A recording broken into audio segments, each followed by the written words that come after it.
Olha aí, recadinho mais do que dado, hein? Já garanta sua vaga. Eu estarei aqui, ao vivo, mais tarde, porque eu sou esperta, não ia deixar. Já garanti que eu vou estar logo aqui no estúdio, junto com vocês. Então, não perca essa oportunidade, façam mesmo, se cadastrem por aí. Bom, até a gente, né, cada sai garantir as vagas para mais tarde, você faz isso de um lado e do outro, eu já chamo ele aqui, André Machado, CEO do projeto 10%, já está aqui com a gente. Ogro, sempre muito bem-vindo aqui na nossa programação. Já dei bom dia para você hoje aí no chat, eu sei que você está todos os dias aí nos acompanhando. Bom dia de novo aqui para você ao vivo. Bom dia, meninas. Bom dia, mestre Cabral. Tudo bom? Tranquilo? Achei que a Paula ia aparecer na praia hoje para me dar o troco. Pois é, mas não, ela tá de folga. Folga, férias mais do que merecida. Então a gente está deixando ela lá sem nem perturbar. Eu achei que ela ia estar na praia, ia falar, não, hoje eu vou estar na praia, eu faço questão de participar só para dar o troco, que eu vi que naquela... Eu vou dar essa ideia, viu? Eu vou dar essa ideia, eu gostei da sua ideia. Vou dar essa ideia, pode deixar. Ogro, olha só, agosto tem sido esse mês aí de alta na Bolsa. Aliás, se a gente olhar de julho para cá, se eu não estou perdida nas contas, já foram uns 18 mil pontos, né? Desde 15 de julho para cá. Bom, até agora... isso aqui para mostrar para vocês.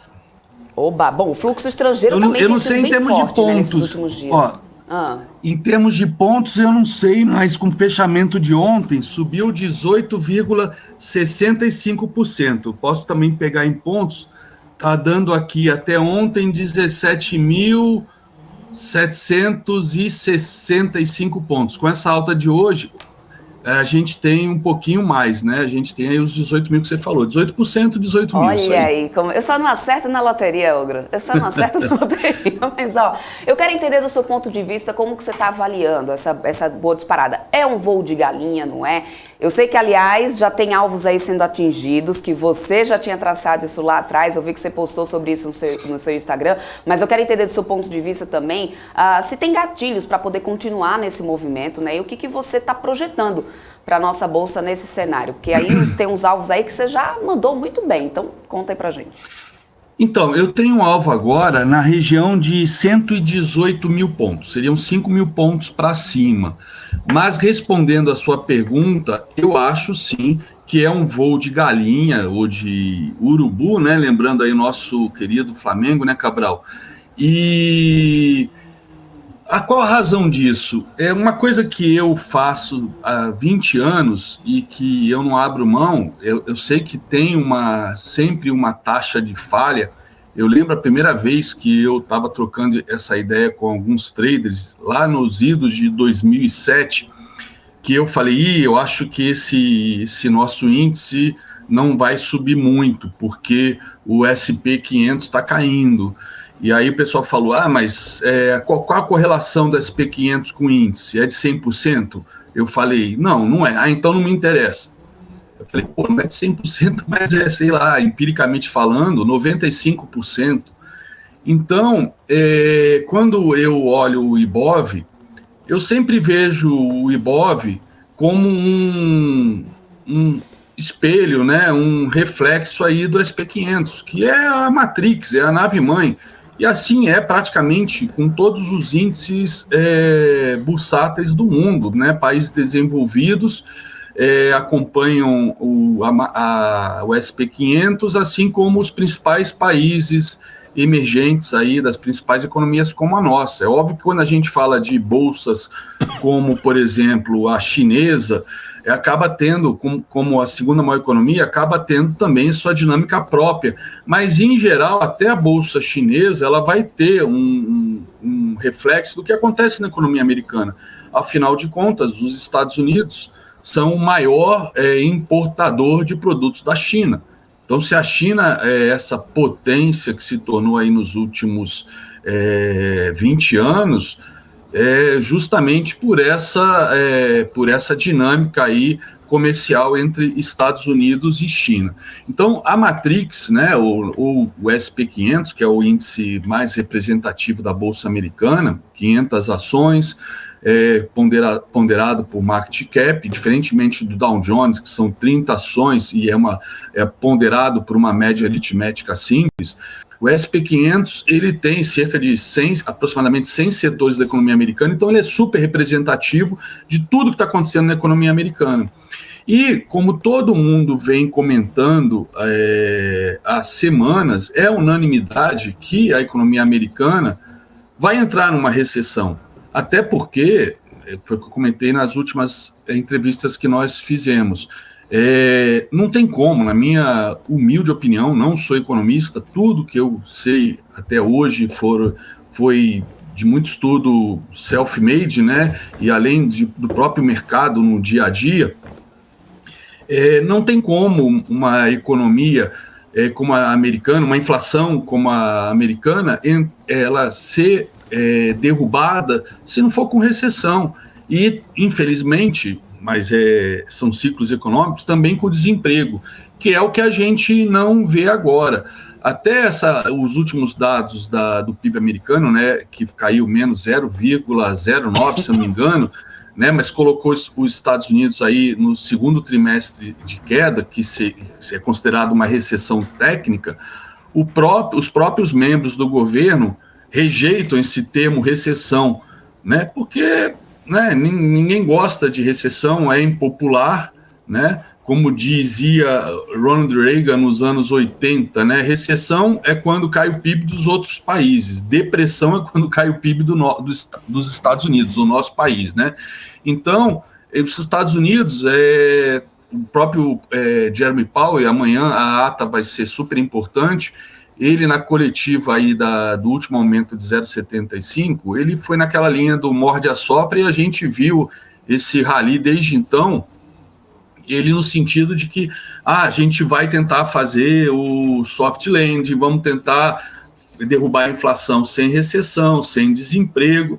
Só que ele está falando, a gente sabe que é papo para inglês ver, ou americano ver, porque, na minha opinião, é muito difícil ou impossível, né? Se acontecer, eu acho que vai ser a primeira vez na história, que vai conseguir derrubar uma inflação sem recessão e sem criar desemprego. E os Estados Unidos continua no pleno emprego.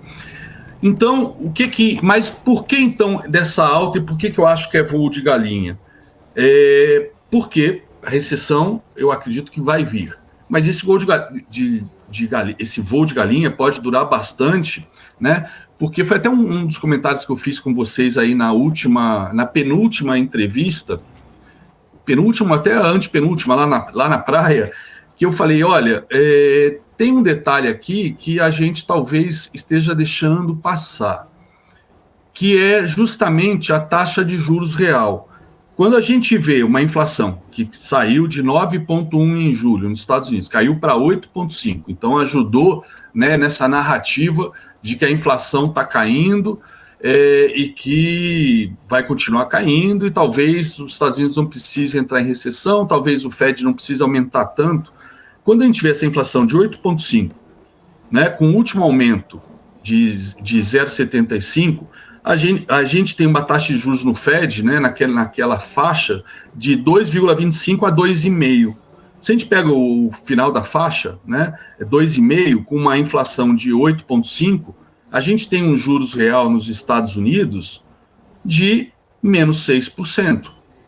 Se a gente pega, por exemplo, na época que a inflação, que a taxa de juros estava entre 0 e 0,25, ali no primeiro ano do Covid, a inflação ali por volta do meio do ano estava em torno de 1%. Então, né, depois a inflação veio aumentando, mas o Fed, né, até naquele período de 2021, que a inflação é transitória, etc., não, vamos levar os Estados Unidos ao pleno emprego, que é um dos mandatos duplo do Fed, pleno emprego e proteger a moeda, que agora é o que ele está focado em fazer, ou seja, proteger a moeda é reduzir a inflação, evitar a depreciação da moeda. E a gente tinha uma taxa de juros de 0 a 0,25 e uma inflação por volta de 1%. Né? Então, a gente tinha juros reais negativos na casa aí de 0,75 negativo. Hoje a gente tem 6% negativo. Então, quando você olha juros 6% negativo, você fala, bom, vou investir em renda variável. Eu acredito que seja isso que esteja puxando o SP500. E quando a gente olha o IBOV, né, que é natural todo mundo olhar pelo lado da narrativa do Paulo Guedes, que a economia está bombando, etc. Né? O próprio Roberto Campos Neto ontem falou que a inflação, né, foi reduzida aí por conta das medidas do governo, mas que ele continua muito preocupado com a inflação de 23 e 24, né, até por conta, seja qual for o presidente que ganhe, por conta desses auxílios, né, emergenciais, Auxílio Brasil, que vai ficar, pelo jeito, em R$600, e que ninguém sabe de onde vai vir o dinheiro para se pagar isso. Então, ele fica muito preocupado com a questão fiscal dos próximos anos. Mas quando a gente olha, voltando aí à questão do Ibov versus SP500, o Ibov, como eu falei, subiu aí até ontem, subiu 18,65%. E o SP500, até ontem, subiu 18,12%. Ou seja, a gente está indo no mesmo ritmo que o mercado americano. E o mercado americano, acredito que esteja indo, está fazendo esse rally por conta desse juros real negativo, que é o tal do wishful think, né? Que o mercado, seja o amador, trabalha, o wishful think do amador é extremamente crônico, né? Não tem solução. Mas a gente vê também, né, depois de 14, 15 anos aí de auxílio do Fed, de um discurso do Fed completamente sempre pensando no mercado. O próprio Donald Trump, ele avaliava a sua como é que se chama? Popularidade pelo SP500 diariamente, né? E estava sempre lá batendo no Powell, quando a questão aí quando ele começou aqueles aumentos de taxa de juros lá em 2019, o próprio wishful think dos grandes profissionais do mercado, gestores, analistas, já está enviesado, acostumado com o Fed sempre dando aquela mão amiga, então de que não vai aumentar os juros com muita força, porque isso prejudicaria a economia, traria recessão, desemprego, reduzir o consumo. Mas não tem outra maneira, são ciclos de mercado, sempre foi assim, né? Momentos de expansão, momentos de retração, expansão, retração, né? Ninguém conseguiu até hoje ter uma estabilidade aí por décadas de pleno emprego, sem inflação, né? O consumo em linha aí com os preços, sem aumentar muito os preços, seria uma coisa, isso nunca existiu. Então, eu vejo toda essa alta como um reflexo dessa narrativa lá nos Estados Unidos, de que o Fed vai conseguir derrubar a inflação sem causar recessão, né? E o próprio governo americano vem falando aí, uma recessão técnica, mas pero non mútil, né? E realmente, cair 0,09%, parece, acho que foi um número até parecido lá com o do Guedes lá há uns anos atrás, acho que 2020 ou 2021, enfim, que também colocou o Brasil em recessão técnica, mas ele falou, mas foi questão de arredondamento. Acho que o Cabral vai lembrar dessa história que virou meme, né? Então, eu gostaria até para ilustrar, né, mostrar para você exatamente isso aqui, esses valores. Só um minutinho aqui, minha tela, estou aqui meio apanhando, share screen. Deixa eu colocar aqui. Peraí. Deixa eu voltar aqui, cancelar. Vou trazer aqui minha tela. Eu troquei as telas do computador de ontem para hoje. E uma das coisas que dá problema no Windows é resoluções de telas diferentes. Mas vamos lá. Share screen. Então tá aqui. Deixando a PMC News aí, compartilhar a tela. Certo. Tá vindo a tela aqui do meu gráfico no fundo? Sim, só que não do gráfico. Agora a gente está vendo você mesmo na própria BMC News. Então peraí. Então deixa eu tirar essas duas telas que estão me atrapalhando. A prova de que o Ogro realmente acompanha a gente aí todos os dias. Sim. Tá aí na tela. Vocês são a melhor companhia que eu tenho aí no dia a dia. Estão vendo agora o gráfico? Tá um black, o Gro. Tá um eu black aqui pra gente. desconectei as telas aqui, espera aí. Deixa eu interromper compartilhamento. Deixa eu trazer aqui a tela de volta. Pronto, BMC. Deixa eu trazer aqui a do vídeo. Pronto, então vamos lá, compartilhar agora. Share screen. Compartilhar, vamos lá. Agora sim, tá vendo o gráfico, certo? Sim, agora o gráfico. Então vamos lá, vamos olhar aqui o SP futuro. Do fundo até agora, até o fechamento de ontem, subiu 18,12%. IBOV, do fundo até o fechamento de ontem, subiu 18,65%. Então, para mim, isso é uma prova irrefutável de que a gente acompanha, como sempre acompanhou, com raríssimas exceções, como, por exemplo, em 2008, né, os primeiros 5 meses, o SP500 fez topo lá em dezembro de 2007, e a gente fez topo em 21 de maio de 2008, mas nós tivemos, nesses primeiros meses de 2008, né, a China ainda bombando, tivemos 3 graus de investimentos, descoberta do pré-sal, então demos uma descolada. Mas quando fizemos topo, começamos a cair, a gente chegou a cair até o fundo um pouco mais do que os Estados Unidos, que estavam naquele imbróglio lá do crash do subprime. A gente caiu mais que os Estados Unidos, né? Então, tivemos um período aí de 5 meses de descolamento, que todo mundo falava decoupling, agora, né, a capa lá do Cristo Redentor voando, etc., que se tornou famosa. Mas aqui a gente vê 18% para o IBOV, 18% para o SP500. O IBOV, para voltar ao topo histórico, falta aqui cerca de, considerando o fechamento de ontem, ignorando essa alta de hoje, falta ainda quase 16%. E o SP500, para voltar até o topo, né, o topo histórico lá, que foi em início de janeiro, final de dezembro, faltam quase 12%, ou seja, até o SP500 está mais perto do topo do que a gente, né? Mas o mais importante são esses números, 18% de alta do fundo até agora do SP e 18% de alta do IBOV até agora. E os gráficos mais importantes de todos, né? Todo mundo vem comentando aí da inversão da curva de juros nos Estados Unidos, que é um alerta vermelho aí, piscando de recessão à vista, né? Eu trouxe aqui o gráfico, esse é o gráfico dos yields de 10 anos do Tesouro Americano, mas eu trouxe aqui o gráfico dos yields de 10 anos em azul, tá? E os yields de 2 anos em branco, né? E a gente vê, aqui não é a curva composta dos maturities de ao longo do tempo, mas é a comparação, né? Acho que fica até mais fácil de quem está acompanhando entender.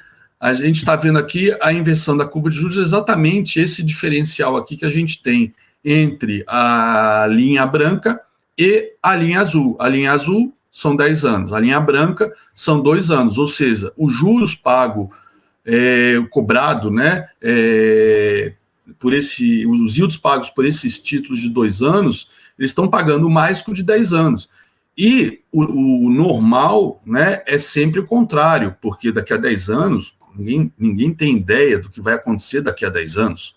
Né?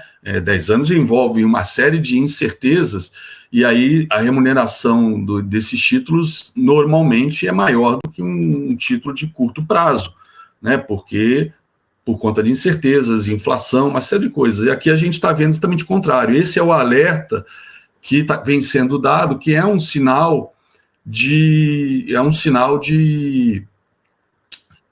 recessão à vista, né? Essa inversão da curva de juros. Não é este gráfico que eu estou mostrando, mas esse gráfico ilustra bem o que seria essa inversão, ou seja, títulos de curto prazo rendendo bem mais que os títulos de longo prazo. Se vocês olharem para trás, é exatamente o que a gente tinha, o normal, né? Um título de 10 anos sempre pagando mais que os 2 anos, e aí a gente vê algumas tentativas, algumas invertidas aqui na curva, aqui no meio do caminho, ao longo desse primeiro semestre, tá?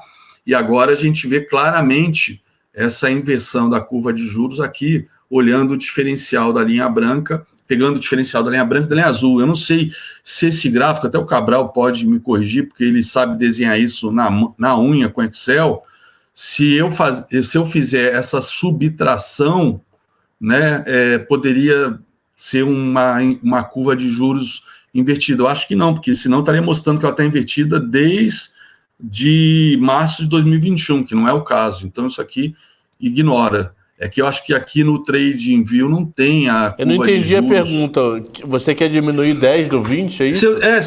Isso, mas aí tá, acho que isso não daria para... Isso estaria uma comparação errônea, né? Porque mostraria que a curva está invertida desde 2021, e não é o caso.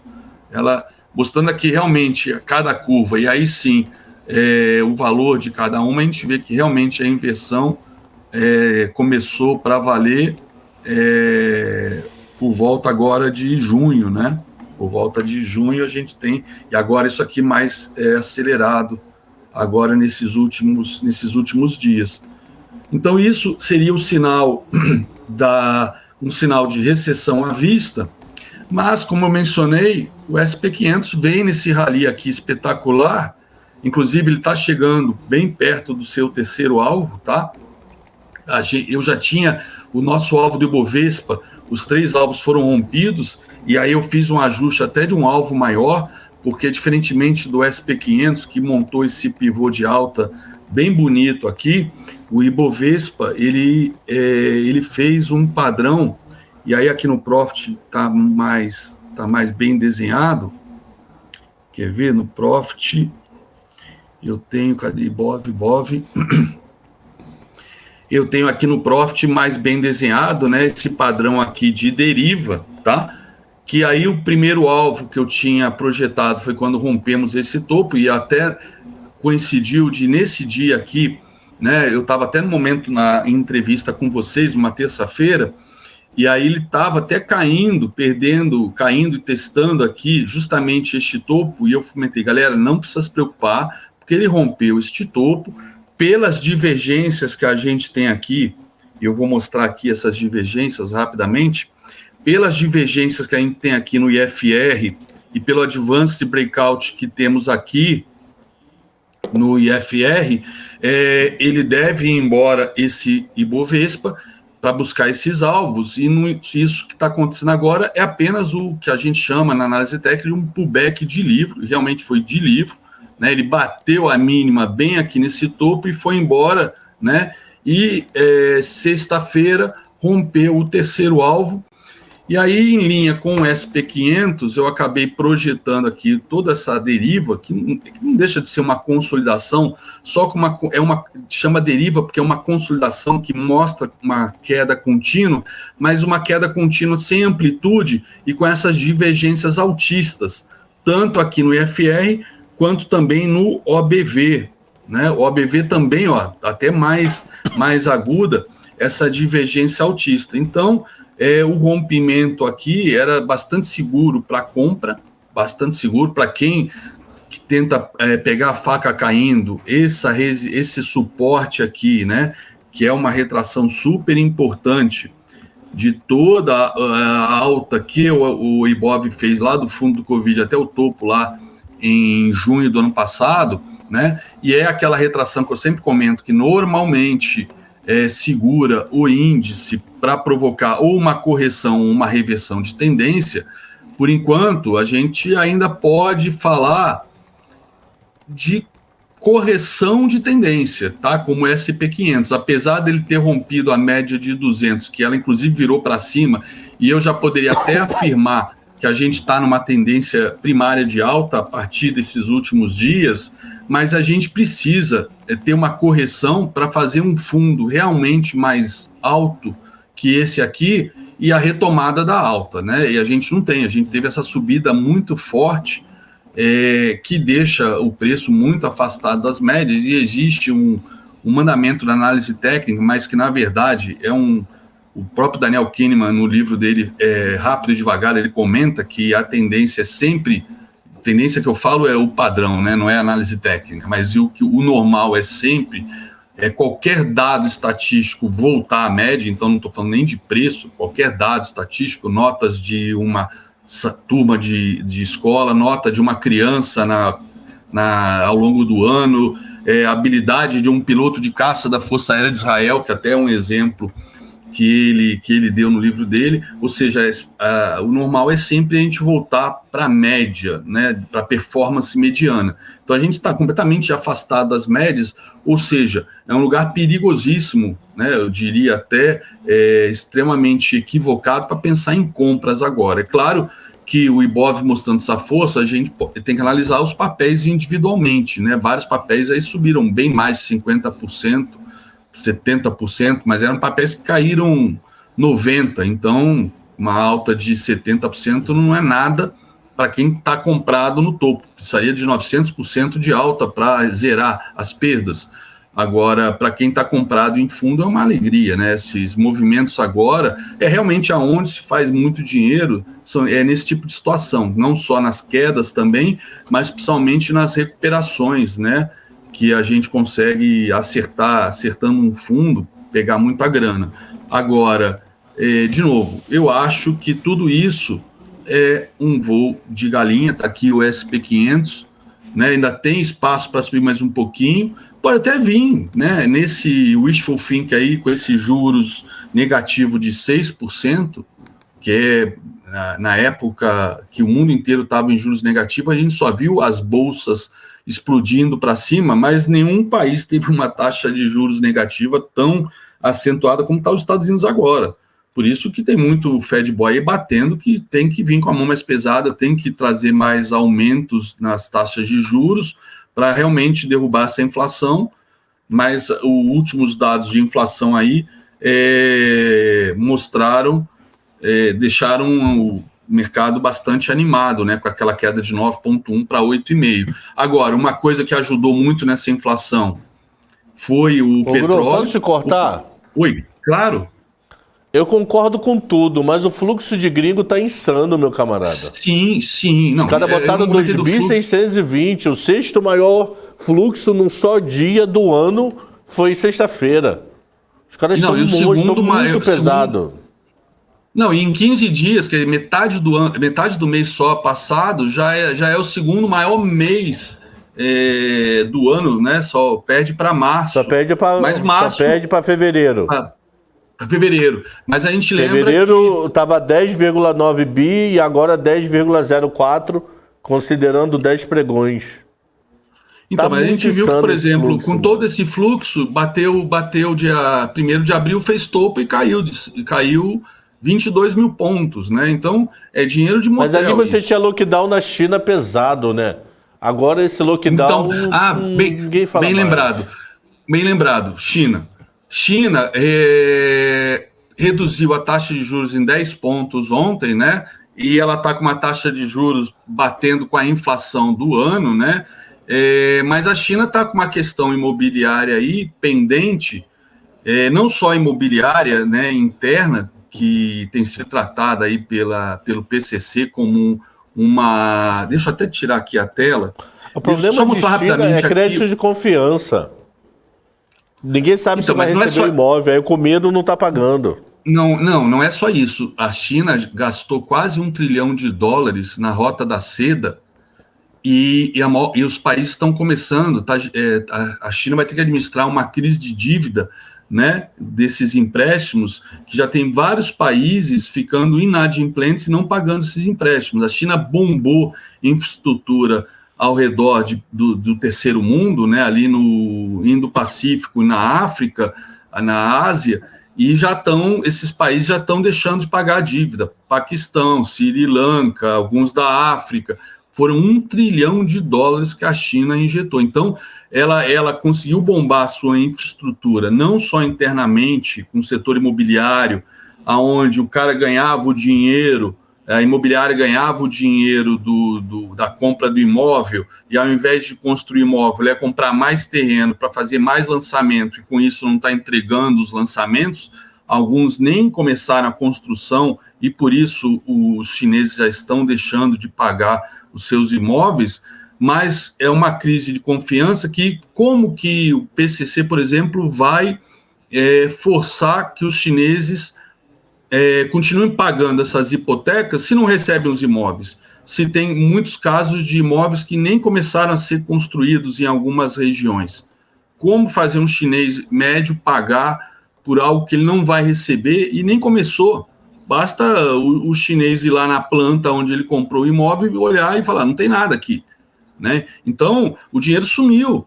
Por isso que está tendo essa crise de confiança, mas o dinheiro sumiu e tem um potencial 10 vezes mais destrutivo, mais impactante que o subprime, que foi principalmente na adimplência, a questão dos derivativos, o pessoal comprando 2, 3, 4 imóveis para alugar e aí veio o aumento da taxa de juros e quebrou as pernas desse pessoal e os derivativos fizeram o resto. Na China, é simplesmente uma coisa meio que difícil. Lá, pelo menos nos Estados Unidos, quem comprou 3, 4, 5 imóveis, né, e depois não conseguiu pagar, perderam os imóveis. Às vezes o próprio imóvel que ele morava, lá não teve choro nem vela, o pessoal foi morar em barraca. Na China não tem imóvel para tomar. O que vai tomar dos mutuários que não estão pagando? Né? E o que as imobiliárias, as incorporadoras têm? Terrenos, imóveis inacabados, ou seja, eu não sei quando que isso vai virar uma hecatombe na China, talvez depois de outubro, né? Eu sei que, por exemplo, o PCC já está colocando aí em algumas cidades, alguns lugares, tanques na rua, dizendo que isso aí é questão política, que não tem risco financeiro nenhum, não tem crise financeira nenhuma. Mas quem vem acompanhando o mercado imobiliário chinês sabe que é uma bolha que tinha um dia, né? Claro que uma economia estatizada, um capitalismo com ditadura por trás, uma coisa meio única no mundo, e também uma caixa preta, a gente fica meio sem saber quais são os próximos passos que vai acontecer. É muito difícil fazer previsão, mas nesse caso, para a China, as previsões eu acho que são as piores possíveis. E até o que eu comentei na semana passada, só comentar aqui do petróleo antes que eu tire a tela, o petróleo ele está fazendo fundo aqui, né? Não sei se é o fundo ainda, mas num ponto que é extremamente esperado em commodities, que é uma correção de 61,8% da última perna de alta, tá? Então, se perder este fundo aqui, aí sim, eu acho que a gente pode continuar tendo pressão para derrubar queda de inflação nos Estados Unidos. Mas se ele, desse fundo, começar a subir o petróleo, né, aí a gente pode voltar a ter pressão inflacionária aí ao redor do mundo, principalmente na Europa e também no Brasil. Tá? Esse suporte aqui é extremamente importante para commodities, assim como para moedas, que é essa retração de 61,8%, que é onde ele já fez um fundo semana passada e está agora tentando se segurar hoje, mais uma vez. Tá? Então, deixa eu descompartilhar a tela. Vou trazer também uma pergunta aqui do nosso telespectador, do Peter Santana, só para a gente também ir para o finalzinho do nosso papo. O Peter está dizendo assim, pergunta final para o Ogro, vulgo André. Os Estados Unidos vão ou não vão conseguir começar a 3GM? Conseguir o quê? Ele perguntou se iam conseguir começar. GM, foi exatamente isso que ele me escreveu aqui no chat. Terceira Guerra? GM, General Motors? Terceira Guerra Mundial, exatamente isso. Terceira Guerra Mundial. Para mim, a Terceira Guerra Mundial já está rolando, porque, assim como da primeira... Por exemplo, ninguém hoje reconhece... É guerra sem tiro, é guerra comercial. Ninguém dá tiro, exato. Mas ninguém não só isso, é guerra comercial, né? Guerra financeira também, a guerra cibernética, ou seja, as tecnologias e até a próprio modo como o mundo está todo conectado, né? Os mercados financeiros, telecomunicações, viagens, transportes, o comércio, os sistemas financeiros, a gente às vezes fica tentando comparar uma terceira guerra com uma segunda, uma guerra global, com mísseis nucleares, etc., né? E as guerras mundiais, elas vêm acontecendo ao longo da história e são sempre uma evolução dos armamentos, uma evolução das estratégias, né? Por exemplo, as guerras napoleônicas foram uma espécie de guerra mundial, né? Inclusive naval ali, chegou a Inglaterra perseguir a marinha francesa até o Caribe, né? Onde ela foi se esconder. Então, a gente teve 7 guerras mundiais, entre aspas, nas guerras napoleônicas, que foram as guerras de coalizão contra a França. A gente teve a primeira, teve a segunda. Hoje, o que eu acho é que a gente já está vivendo uma terceira guerra mundial. Por exemplo, a maneira como a OTAN está fornecendo armamentos para a Ucrânia, e o fato geopolítico que eu venho mencionando desde de fevereiro, janeiro, de que não tem como a Rússia ganhar, apesar de eu já vi muitos vídeos, a Rússia já ganhou essa guerra. Não tem como. Se a Rússia ganhar essa guerra, é a derrota do Ocidente, é a derrota da OTAN, é a derrota da maior potência militar do planeta, que é os Estados Unidos.